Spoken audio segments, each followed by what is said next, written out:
Tips mengelola keuangan karyawan kontrak. Halo semuanya, mengelola keuangan untuk karyawan kontrak itu sebenarnya secara umum nggak beda-beda jauh sih dengan karyawan tetap. Tapi masalah keuangan yang dihadapi oleh kedua kelompok ini mungkin akan berbeda. Makanya di video kali ini, aku mau share beberapa trik tertentu untuk mengatur keuangan bagi kalian yang karyawan kontrak.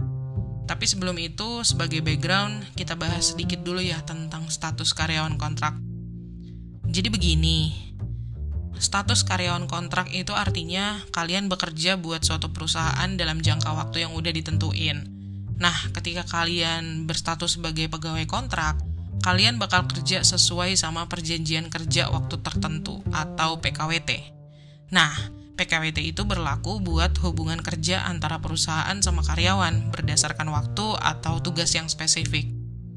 PKWT yang berdasarkan waktu biasanya buat 3 hal ini, yaitu yang pertama, pekerjaan yang nggak butuh waktu lama untuk diselesaikan. Yang kedua, pekerjaan musiman yang kerjanya sesuai waktu atau kondisi khusus buat ngelakuin pesanan atau target.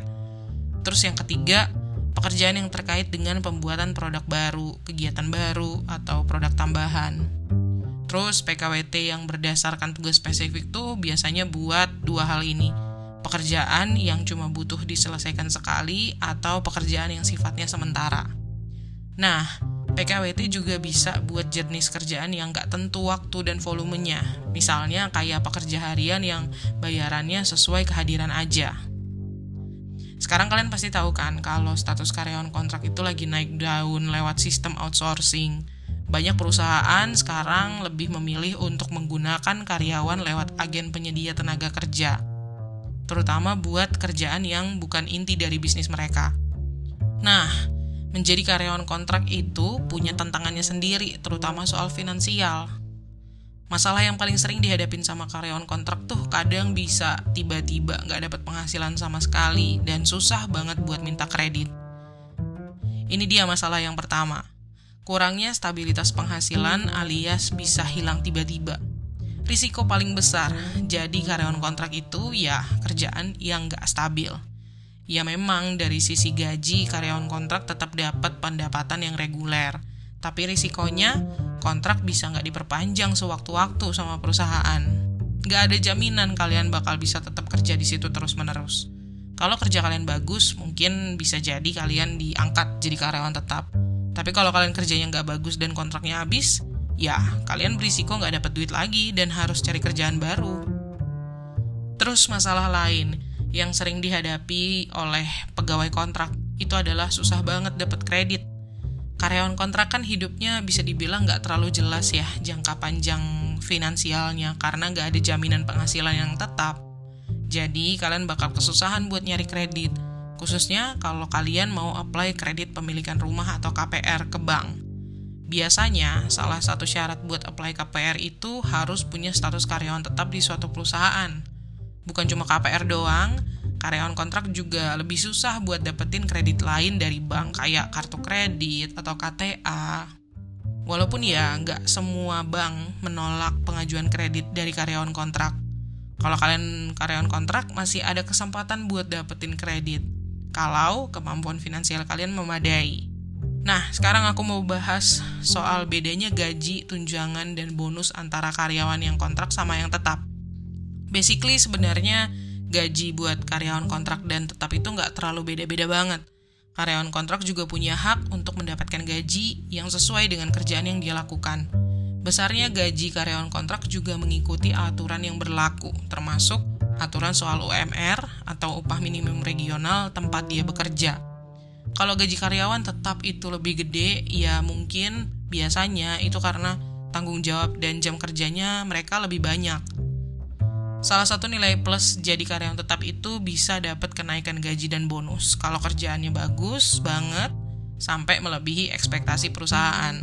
Tapi buat karyawan kontrak, gajinya bakal tetap sama dari awal sampai akhir kontrak. Nggak peduli gimana kinerjanya, mau bagus, mau jelek, gajinya tetap sama. Secara umum, setiap perusahaan itu punya kebijakannya masing-masing soal tunjangan dan benefit buat karyawannya. Tapi biasanya karyawan kontrak nggak dapet tuh yang namanya tunjangan sebanyak karyawan tetap.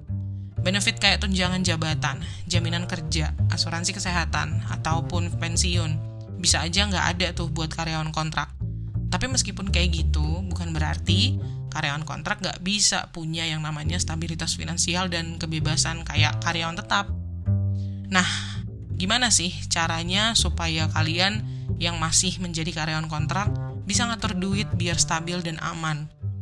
Ini dia beberapa langkah yang perlu kalian lakuin supaya bisa hidup lebih enak dan aman secara finansial. Yaitu yang pertama, punya dana darurat. Kalau kontrak kalian gak diperpanjang dan kalian belum dapat kerjaan baru, pasti kalian butuh duit kan buat biaya hidup sehari-hari. Dan kalau dari awal kalian kerja, kalian gak nyisihin sepeser pun uang buat menjadi dana darurat, kemungkinan besar kalian bakal berurusan sama utang. Makanya, kalian harus fokus mengumpulkan dana darurat dulu. Dana darurat ini penting banget buat jaga-jaga kalau kontrak kalian itu gak diperpanjang lagi sama perusahaan. Mulailah bikin list kebutuhan kalian, dari yang paling penting sampai yang paling gak penting, kebutuhan primer, sekunder, tersier. Begitu kebutuhan penting itu udah tercukupi, alokasikan sebagian uang kalian untuk dana darurat. Sebaiknya kalian punya dana darurat sekitar 6-12 kali lipat dari kebutuhan bulanan kalian, atau sesuai kebutuhan kalian masing-masing lah. Dan lebih baik lagi, kalau duit darurat itu kalian simpen di rekening yang terpisah dari duit buat keperluan kalian sehari-hari. Supaya kalian gak tergoda buat make uang itu kecuali emang benar-benar lagi kepepet. Next, tips yang kedua, ambil asuransi sakit kritis. Selain punya asuransi kesehatan, kalian juga penting banget untuk pakai atau tambah asuransi lain, yaitu asuransi buat sakit kritis. Mungkin ada beberapa dari kalian yang langsung mau mundur begitu dengar kata-kata asuransi, tapi dengerin dulu ya. Gini, sebagai karyawan kontrak, kalau misalkan kalian tiba-tiba kena penyakit kritis, kronis, besar kemungkinan kerjaan kalian bakal terganggu. Yang mana ujung-ujungnya ada kemungkinan kalian bisa kehilangan pekerjaan. Nah, asuransi sakit kritis ini bakal ngasih kalian sejumlah uang tunai kalau kalian kena penyakit yang bikin kalian gak bisa kerja dan kehilangan penghasilan. Uang tunai itu bisa kalian pakai buat biaya hidup sehari-hari yang gak di-cover sama asuransi kesehatan kalian. Misalnya buat biaya tambahan selain yang udah ditanggung sama asuransi kesehatan, kayak biaya hidup sehari-hari, biaya perawatan tambahan, atau buat bayar utang yang masih kalian tanggung. Kalau kalian tiba-tiba gak bisa kerja, minimal kalian perlu asuransi yang bisa bayar 5 kali pengeluaran kalian dalam setahun buat menanggung biaya hidup selama pengobatan. Dengan punya asuransi sakit kritis ini, kalau emang risiko sakit itu muncul, kalian gak perlu ngorbanin aset lain yang udah kalian punya. Kalian gak perlu jual-jualin aset-aset kalian, kekayaan kalian. Selama kalian menjalani pengobatan dan gak punya penghasilan, asuransi ini bisa melindungi aset yang udah kalian miliki. Next, tips yang ketiga, bangun riwayat kredit yang oke. Bank masih ngasih kesempatan buat karyawan kontrak untuk bisa mengajukan kredit termasuk KPR. Tapi syaratnya kalian harus punya riwayat kredit yang baik dan bisa dipercaya buat bayar pinjaman kalian nantinya. Gak ada bank yang bakal terima aplikasi kredit kalian kalau riwayat kredit kalian aja udah jelek dari awal. Nah, buat punya riwayat kredit, minimal kalian pernah punya utang ke bank atau punya pinjaman online yang terdaftar di OJK. Ini yang penting untuk kalian ingat ya, ada sistem layanan informasi keuangan yang disingkat SLIK dari Otoritas Jasa Keuangan atau OJK yang bakal mencatat semua riwayat utang kalian. Termasuk kalau kalian punya masalah pembayaran utang, kayak telat bayar, gagal bayar. Makanya penting banget buat pastiin semua utang kalian itu terbayar dan sebelum jatuh tempo. Kalau udah kayak gitu, reputasi kredit kalian bakal bersih dan oke, dan nggak masuk kategori kredit macet.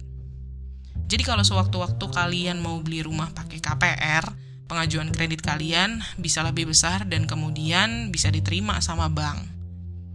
Next, tips yang keempat, punya beragam sumber pemasukan. Karena status kalian sebagai pekerja kontrak itu sifatnya hanya sementara, kalian butuh dapat uang dari berbagai sumber.